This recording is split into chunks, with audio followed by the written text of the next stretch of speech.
Now, I love my wife. I adore her. I think the world of her. She is my wife. But there are definitely times in my life I'm like, why are you here? Why? I'll give you an example. Anytime I watch television with her, I spend $100+ on an infinite amount of cable channels a month. Why? Can I just buy one for her? HGTV. That's all she watches, HGTV. And I try to watch this horseshit with her. Horseshit. It's manure. Let me summarize every HGTV show for you, okay? Some real estate agent that's just trying to do their job is showing around a bunch of properties, and this couple's just constantly complaining the whole time. Oh my God, these floorboards are creaky. PU, it smells in here. Somebody died. These drapes are old. How far is the city? I don't like this commute. I want to build my man cave. It's like, shut the fuck up and wait 28 minutes. You ever seen the show before? It's gonna be awesome. I watch these couples, I'm like, fuck these two. I hope they're never happy. I hope they die in a house fire. Fuck them.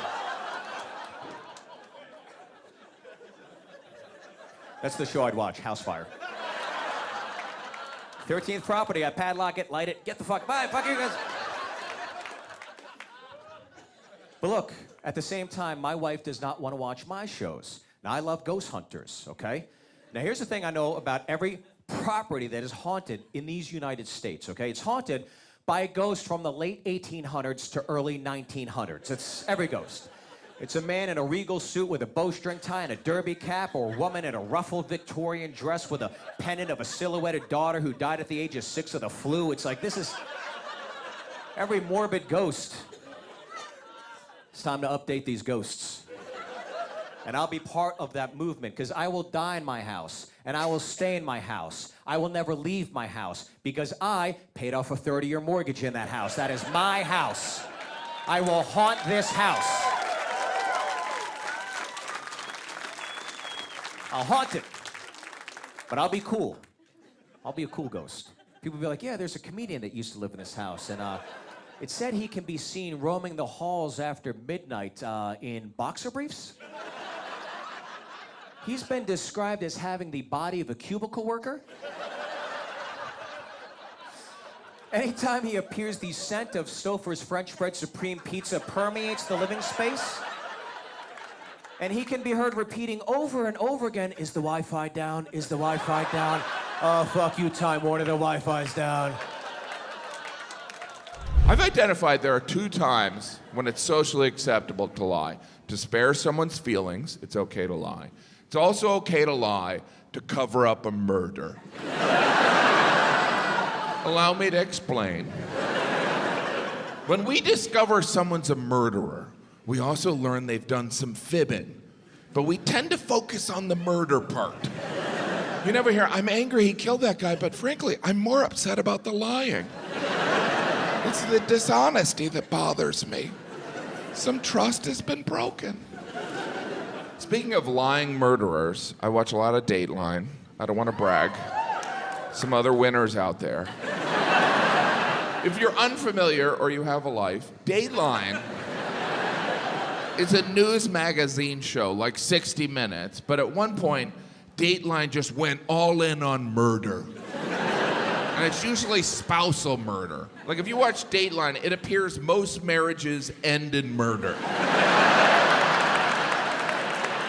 Every episode starts the same. They had the perfect marriage. But you know someone's getting killed. Husband, a wife, sometimes they'll get someone else to kill their spouse, which seems impersonal. It's like, you took a vow, do it yourself. Anyway, I was watching this one episode of Dateline about this guy who murdered his wife. It was gruesome. I was watching with my wife on our anniversary. My wife didn't care. I mean, she wasn't thrilled I was taking notes. What are you writing down? This guy's just sloppy. It's like he's trying to get caught. If anything, this guy's plan was foolproof. What he did on his anniversary is he threw a party for him and his wife, and they invited all their friends so that they could see how happy they were. And then the next morning, he took his wife fishing. He rented a boat, he brought a cooler, some tackle, 3 concrete blocks, and a tarp. You know, for fishing. And he would have gotten away with the whole thing. But 3 months after his wife disappeared at sea, he got engaged to a stripper, which is kind of suspicious. And to celebrate their engagement, they dropped acid, as tradition would have. And while tripping on acid, he admitted the whole thing to his fiancée. And she turned him in because she didn't appreciate the dishonesty.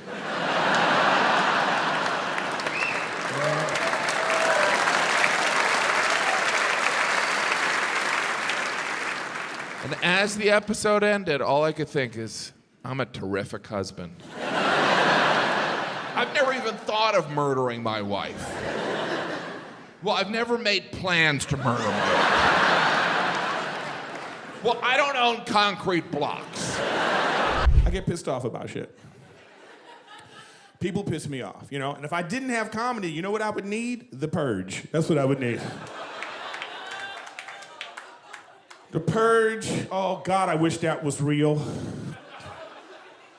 The Purge is like the best concept for a movie ever. So society can blow off steam, murder is legal for one night a year. Man, you walk out of that theater like, who would I kill? Like, I don't care who you are, you had a purge list in that movie. You were in there like, okay, that bitch is dead. Even the person you were with, you had a moment of like,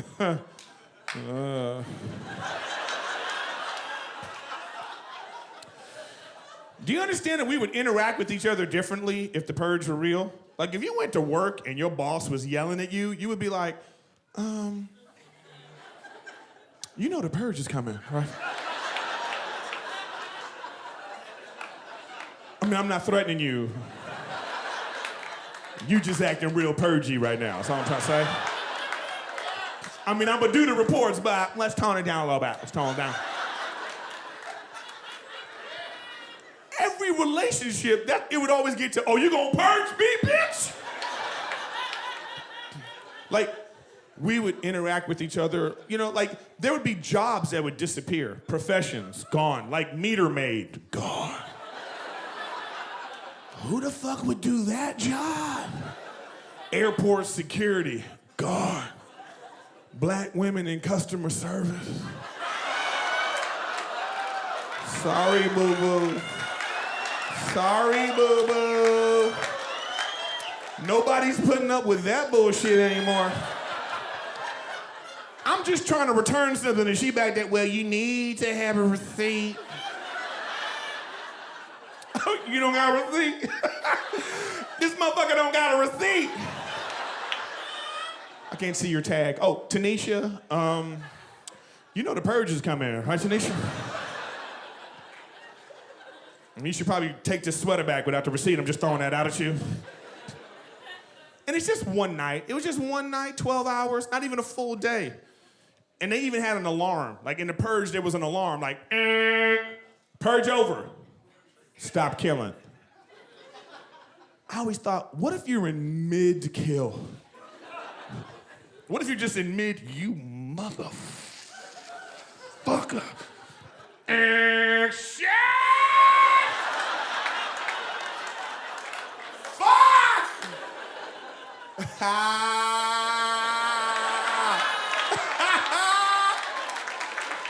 You know I'm just playing.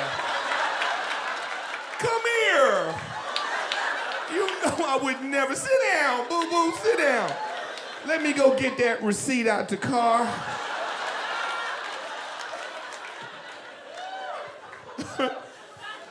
I had a list of things I call my purgeable offenses. Things I would I have a list. It's in my phone. I add to it all the time. Like pedestrians that are walking across the street with that we have the right of way attitude. You're supposed to walk across the street with an apologetic skip. You're supposed to hit the intersection like, oh, car, my bad, get out your way. Oh shit, you in a rush, my bad. Here's how people walk across the street.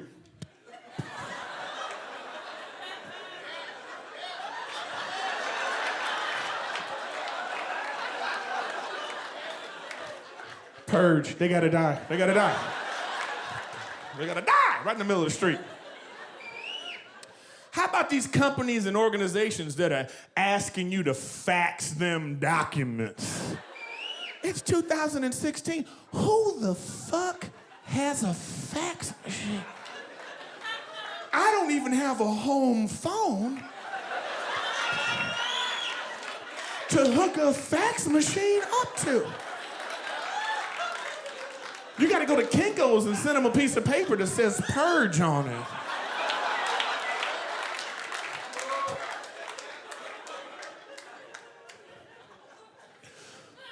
How about this? I love going to restaurants. I eat out a lot. I love to eat out, and I love waiters and waitresses. I know it's a tough job. I know there's waiters and waitresses in here, and I love you, but I have a request at a restaurant. Write down my motherfucking order. This little up-close magic trick you like to do with your little memory game, I don't give a fuck. Keep that skill to yourself. Go juggle in the circus or some shit. I don't care. Write that. You're giving me anxiety. That's why I need you to write the shit down. Okay, my order is finicky. I'll go as far as to say as my order is a purgeable offense. I get that. But I need you to write it down, okay? Like, you know, this is me. This is my order. They come over. Okay, everybody is done? Okay, cool. Turkey burger, wheat bun, lightly toasted. Let's get the mayo on the bottom bun, pickles on the side, no tomatoes. Let's grill the onions. I haven't even got to the French fries and the salad. And don't get me started on the Arnold Palmer iced tea lemonade ratio. Here's why I need you to write down my order, because when you leave the table, this is me. She stopped at another table. How the fuck is she gonna remember our order? Is this bitch on break? Where's she going now? Now for 20 minutes, I'm ruining the whole table because this is me at the table. There is no fucking way. There's no way she's gonna remember this order. Here come the burger with tomatoes. Purge. That bitch has to die. She gotta die. How about this? Clubs, bars, restaurants, hotels, any place that uses cheap toilet paper. Hey, guess what? You're not saving money. I have to use 9 times the amount just to put a dent into this mess. You get some Charmin in here. I have a simple rule. If there's anything on my finger, purge. Yeah, that's Dookie. We gotta burn this down. Who's in charge of purchasing they have to die? I think serial killers should kill people that are hard to kill. All those people I mentioned earlier are easy. I think they should pick hard targets. If there are any serial killers in here, and odds are probably high, there's at least one of you pick people that are hard to kill. Prove it to all of us, serial killer.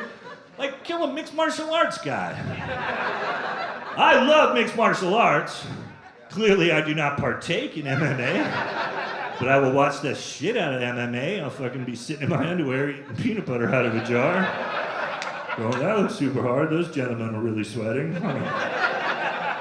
Go after an MMA dude. Go to fucking Home Depot on a Sunday, climb out of your serial killer van. You see a dude in a Ford pickup truck with a tap out sticker. He's wearing the Affliction shirt.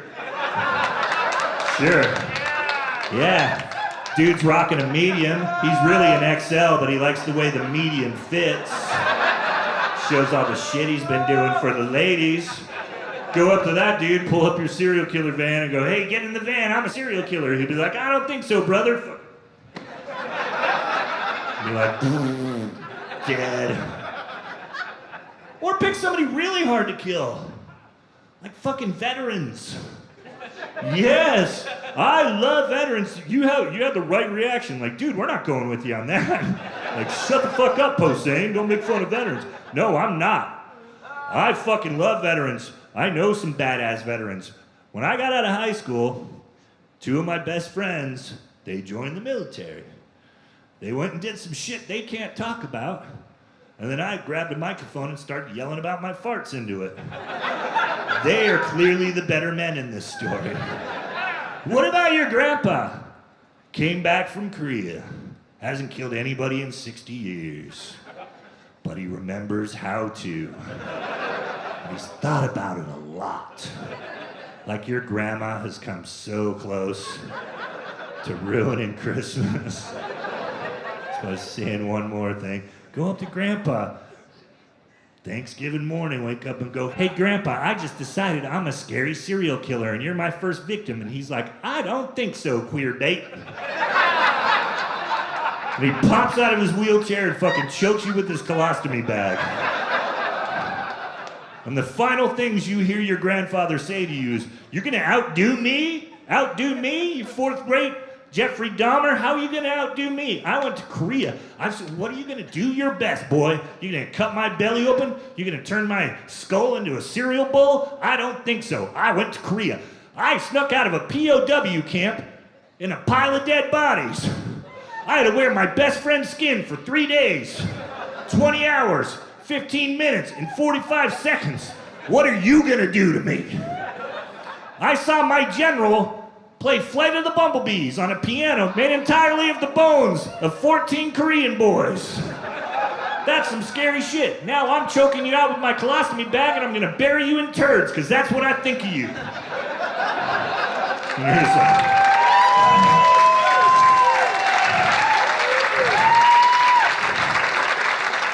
I love you, Grandpa. Now, here's when you know you're too old to be going to concerts. First of all, the name of the bands is already a tragic mistake. Here's the openers. Are you ready for this? Just the names. Anthrax, Megadeth, and Slayer. Okay, all right, did you hear? All right, yeah, you hear that? You hear that? You hear that? Let me tell you something about Slayer fans.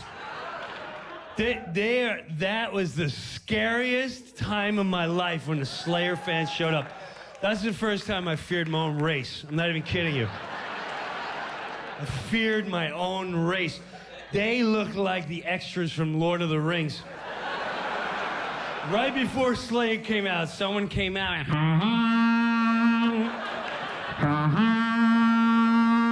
release the Slayer fans. And they came out of nowhere, under the ground, tattooing their faces. Slayer!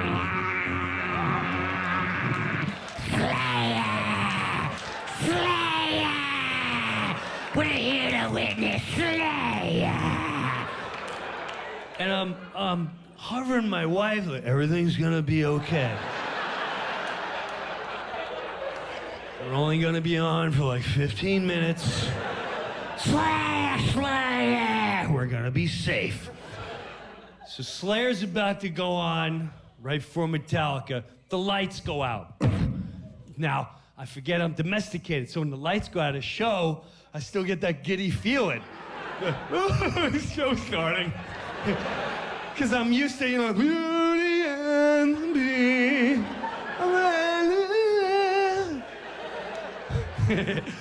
Why are they so mean to the beast? They don't get better, Daddy. So the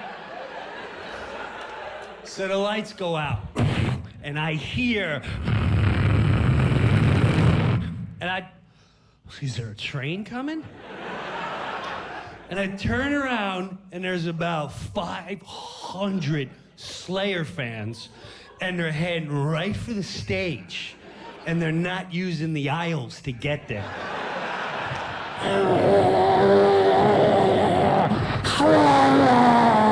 Chairs are being flung, people flying up in the air. And I looked at my wife like, every man for himself.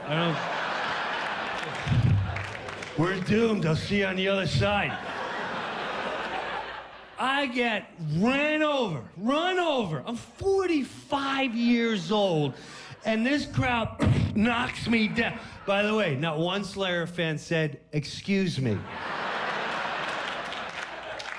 So I'm on the floor. Now, listen, when you're 20, 25 years old, you get knocked to the floor, you get right up. And you might even get a cheap shot of, hey, what's the problem? But I'm 45. You know, I take cardio kickboxing with soccer moms, and I rock it at 7 a.m. Kick, punch, punch, and kick, punch, punch. But kick, punch, punch, uppercut, uppercut. But I'm on a Slayer. I'm down, and I can't get up. So every time I get up, another guy takes me. And they keep coming by me, and I turn around. I get knocked down again. But now, I have responsibilities. So while I'm fearing for my life and trying to get up, I'm texting the babysitter. It's gonna be a little later than I anticipated. I've had a few close calls with death. I really have. I was carjacked about a month and a half ago now, and I had a rental car. And sometimes I did the most foolish things. The guy gets into the car with me and tried to carjack me, and I said to him, you don't understand. I have a deal with Hertz that I would be the only driver. I said, if you want the car, I could take you back to Hertz Rental, and we could sign you up as an additional driver / carjacker. But he said it seemed like too much work, and I agreed with him, and he left. But yeah, I've had some close calls. I choked on a candy when I was a kid, and ever since then, I've been paranoid about choking on things. I won't even eat an artichoke, because it has the name choke in the word, you know? But even like Cheerios, I cut up my Cheerios today, because I don't want any chance of choking. Even though there's a hole in the middle, you know, still something could happen, you know? I had to have an endoscopy, you know what those are? Where you swallow this camera. It's modern technology. They make you swallow a camera. They don't make you, you know, but you agree to it. And it's like the size of a prenatal vitamin, which I've been taking for the last couple of weeks, by the way. But it's got like a flash going off every like 2 seconds, and it goes all the way through, you know, down your tummy. I'm not a doctor, I don't know the terms. Out the poop chute, you know? And I'm hoping that it's disposable, because you don't want to have to get that and bring it back. No, I had no idea how this thing worked. You know, I didn't know if you'd swallow it, and then what, do you go to CVS Pharmacy like every 2 hours and hook your butt up to the USB port? You know, I'll be 1 minute. I don't know how it works. But I just know that there's no way I'm gonna swallow this thing. There's no way I'm gonna get that down. And he made the appointment for 2 weeks later. So of course, you know, when you got an appointment 2 weeks later, your mind starts to play games on you. I'm telling people, I said, you should see this thing. It's the size of a harmonica. It's huge. It's huge. And then like 2 weeks later, I'm thinking, oh, the thing was like the size of a melon. There's no way that's going down. And then I get to the doctor's office, and he's not even there. He doesn't need to be there. Just the receptionist is there. And she says, she brings it out. She came out with a purse. I thought that was the case for the camera, you know. And also I'm thinking, did that thing have a tripod on it? Because if it's a tripod, it's not gonna go down very easily. It's not gonna go down. And then I'm thinking, well, maybe the guy works for TMZ. That's not gonna be good. That's not gonna be good. Anyway, she brings it out, and with a glass of water. And I said, do you know the Heimlich maneuver? Heimlich maneuver? I made sure I pronounced the H. And she said, don't worry, no one's ever choked on one of these things. I said, no, seriously. I mean, I'm not good at swallowing things like that. You gotta she goes, no one's ever choked on one of these. So, you know, I swallowed it. Of course, I swallowed it, but I was just gonna imagine if I did start choking on it, the last picture would have been of her like panicking. Oh no, oh no, oh no, oh no, no.